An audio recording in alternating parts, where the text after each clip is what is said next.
The top story that we are tracking right now, Israel has announced limited ground operation against the Hezbollah in Lebanon, sending its soldiers across the border.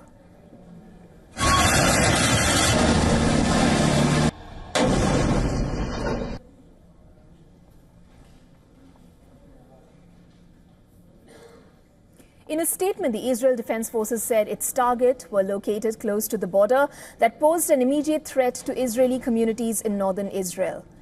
It said the military operation Northern Arrows involves ground forces supported by Air Force and artillery with precise strikes. Just after midnight, consecutive blasts were heard across the Lebanese capital. Hezbollah deputy leader Naim Qassem, in a first public speech since Nasrallah's death, said the resistance forces are ready for any Israeli ground engagement. At least 95 people have been killed and 172 others have been wounded as Israeli warplanes carried out massive strikes on Beirut's southern suburbs in the last 24 hours. According to the State Department, the United States was informed about Israel's ground operation in Lebanon. Spokesperson Matthew Miller said that the U.S. officials were in continuous talks with their Israeli counterparts. He said at this point, the U.S. is not evacuating Americans from Lebanon. Look, we're not evacuating American citizens from Lebanon at this time. We always conduct a prudent planning process. We have been doing that for some months, going all the way back to October 7th, but at this time there's still commercial options available. All right. Meanwhile, the United Kingdom is chartering a flight to help British nationals who want to leave the region. The flight is due to leave the Beirut Rafik Hariri International Airport on Wednesday. Now, this call comes as several airlines, including Air France, Emirates, Air Algeria and Turkish Airlines, temporarily suspended flights to the region. Brazil's President Lula da Silva condemned the Israeli strike on Lebanon. Also, Turkish President Recep Tayyip Erdogan called on the United Nations to recommend the use of force in case the Security Council fails to stop Israel's attack on Lebanon. Meanwhile, the European Union renewed its call for an immediate ceasefire between the Hezbollah and Israel.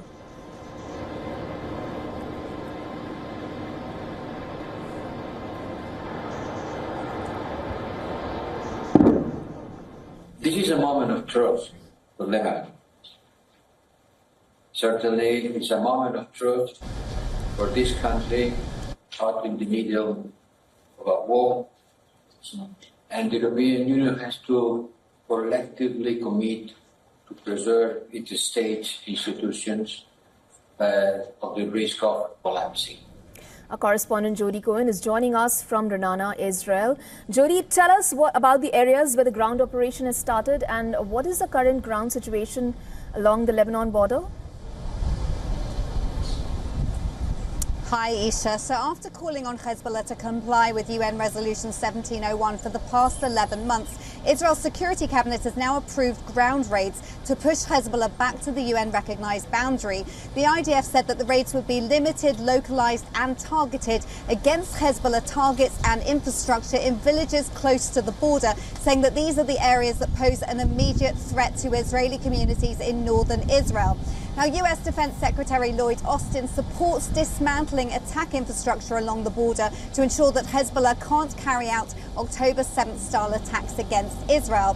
The Lebanese army has moved back 5 kilometers from the border. Commentators say that this shows that the fighting is between Israel and Hezbollah, not between Israel and Lebanon.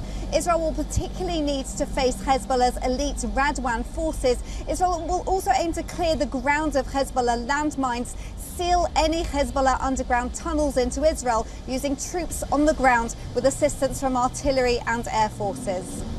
Jody, while you say that this battle is between Israel and the Hezbollah and not between Israel and Lebanon, there are also reports of IDF strikes on South Beirut and the southern city of Lebanon, along with the attacks on the Syrian capital. Tell us more about these operations. Right, so of course that's what commentators have been saying. The IDF has reportedly struck a Hezbollah stronghold in Beirut after telling residents to evacuate. And in South Lebanon, the commander of the Lebanese Al-Aqsa Martyrs Brigade is reportedly the target, and strikes have also been reported in Syria. Now, the IDF, we know, has said that it's working to prevent Iran smuggling weapons and fighters into Lebanon to replenish Hezbollah. That's after the events of the past week, which saw Hezbollah communications devices and thousands of Hezbollah operatives targeted, most of Hezbollah's senior commanders killed, including Hezbollah chief Hassan Nasrallah.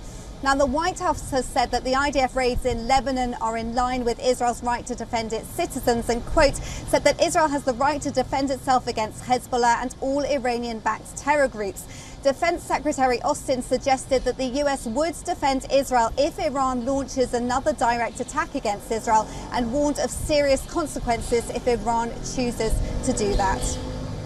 Thank you, Jody, so much for joining us with those updates.